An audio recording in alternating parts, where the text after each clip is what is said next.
Hello, everyone, and welcome to day 17 of our 21-day challenge. We are getting down towards the end. What are you going to do without me every day come next week? I will be relaxing, just so you know. My name's Allison from The Well Cultivated Life, and thank you for coming on over and checking out today's program, where we will be talking primarily about ginger. Now, ginger, which everyone thinks is a root, is actually a rhizome. And what that means is that it can put roots off of it. We don't usually see the root part of it because the roots get taken off before we get our rhizome here. But what this means is it's a piece of underground stem that grows horizontally, and then the stems of the plant grow up off of that, and then the roots grow down below that. So it's been developed to be quite a fleshy, useful rhizome. I'll call it a root. It'll be easier, right? And so most of us are pretty familiar with what ginger looks like. You can get it year-round in the grocery store, and so it's a wonderful herb to be able to use. And it's an herb, but it's mostly a food, and that means that it's generally safe for everyone.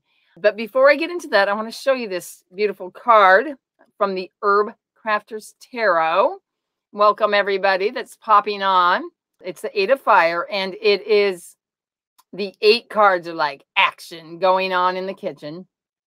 And this is just showing so much going on. So if you were actually to, I'm not using these like tarot cards, but if you were to pull this card in a deck, if you're doing, say, a tarot reading with these, which is what they're designed to be, the words on the card are that you need to be able to adapt swiftly to unexpected changes, like when your stove starts on fire, like this one here, and that, you can handle the heat. Be ready when inspiration strikes. So that's the message from the card. Be ready for inspiration. You never know what might happen. Be ready to take action and take advantage of that. So the root gives us a feeling of groundedness, but the spicy fieriness of it gives us, it's kind of like these two opposite forces, tastes in this particular plant. And so what we see, it primarily, perhaps I need to get some ginger cough syrup, because one of the things that ginger is so good is for moving stuck mucus. I might have to have some ginger later tonight. So like I started to say, it's actually a food, and it's warming and stimulating. So it's good for moving stuck mucus, and it's also incredibly good for the digestive system. Think about when you had a tummy ache and your caregiver is offering you, oh, you need some ginger ale to settle your stomach. Now, the ginger ale of 100 years ago or more was probably a beautiful, fermented, healthful beverage, not what we get in the store today. That stuff doesn't have no ginger in it. There are a few brands that you can get that have ginger, but a fermented ginger kombucha. Now that would be awesome for a tummy ache. I wanted to put in a plug for if you are a person that is going a little bit beyond just, cooking with some herbs and so on and so forth. Matthew Wood is just, the man is a genius, okay? And he has this book called the Earthwise Herbal. It actually has 2 volumes, Old World Plants, so basically Eastern Hemisphere, and then New World Plants, which is the Western Hemisphere. And so if you really want to kind of go to the next level of actually getting more into the medicinal aspects of herbs, I recommend those books. Put them on your wish list coming up the next couple of weeks. So he lists the uses of ginger it's for balancing your appetite, indigestion, colic, spasms, diarrhea, flatulence, gastritis, sluggish liver, peptic ulcers, digestive aid. I mean, like everything you can imagine, and primarily for the digestive system. So how wonderful is this to have is sort of a daily tonic, just to kind of keep your digestive system working well. And so there are so many ways that you can include ginger into your daily care. And that includes just, cooking with it and throwing it into your cold killer soup that we talked about before with the ginger and with the garlic and ginger into a broth. You can create a ginger fermented, like a lacto fermented kraut of sorts. And I have done this before and I've been really sorry because I really forgot about how spicy and potent ginger can become. And if you've ever made any fermented foods, you'll know that things get kind of amplified in the ferment. So use just a little bit of ginger. It'll be enough, unless you're really into that, of course. Now, you can also infuse it into oils for cooking. Just have some oil, let it stay by the stove and stay warm and keep that ginger in there and you can also, that is an excellent way to make, if you wanted to make a marinade or some kind of a sauce as well. There's always the garlic, or I wrote garlic, ginger infused honey. And again, the cough syrup. So that's where you would basically boil up and make like a ginger strong decoction / tea, and then strain that out and then add some honey to that. And, it's not really used that much as a tincture, as an alcohol extract. And I think that has primarily to do with the fact that we don't need to create a tincture from this because it is available all the time and it's palatable and we can get access to it. So we don't necessarily need to tincture it when it's in season like a lot of the other herbs are. And so if you can grow ginger depending on where you live, and where I live, it's not a long enough season generally to get it to put on its nice brown skin on the outside. So what I've seen, the local farmers that grow it, it tends to still be kind of white and fleshy. It doesn't have this. So you have to either store it in the freezer or make some kind of preserve of, I bet you ginger jam, that would be good. Just a little bit at a time. So you can grow it and store it in your freezer. That is a great way to keep ginger if you get a good batch of it, from a local source, let's say. So, but one of the ways that I like to take ginger, and I do it every single day, I wanted to share my recipe with you for my golden milk. Now, you may have heard of golden milk before. It's basically a blend of sort of Indian spices that is used just because it tastes good. Okay. And it also has these other properties. So a lot of times golden milk is used in the evening as something that you can drink to help you relax before bed. My recipe for golden milk, what I do is I create I'm going to show you right now. Okay. So rather than describe it, let's just show you. What I do is I don't really drink a whole lot of coffee. I have a little teeny bit of coffee in the morning. And then I add this to my coffee. All right. So I take a can of coconut milk. You could use any kind of milk you wanted to.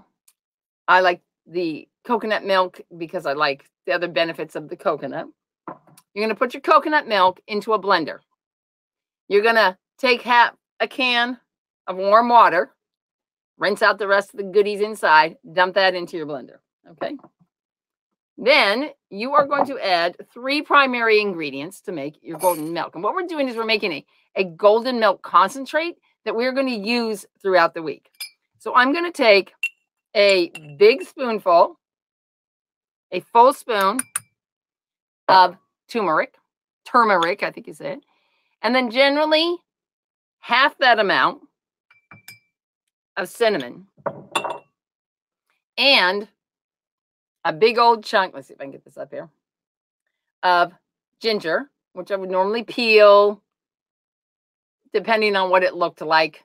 I would definitely cut off this kind of dry section right here, and I'd peel it down. I'm not 100% picky to get it perfectly peeled. So I'm basically going to take these 3 ingredients and I'm going to put them into my coconut milk in the blender. Now, I recently was gifted a Vitamix mega blender. And so basically I just chop this up very coarse and then I blend the daylights out of it in my fancy blender. you don't have a fancy blender, you can still do it. You just want to make sure that you cut it up a fair amount and basically cutting through the fibers of the ginger before you put it into the blender, just to make sure you get a nice fine. And then the last ingredient that I like to put in is I have a little bit of, I usually put a little bit of, just a little bit of some kind of mushroom powder. This is a blend of turkey tail and lion's mane.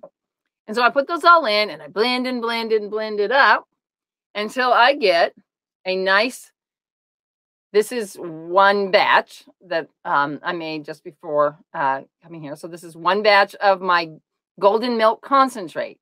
And then when I go to make my coffee, throw my coffee in the blender. You don't have to put it in the blender, but I like it that way.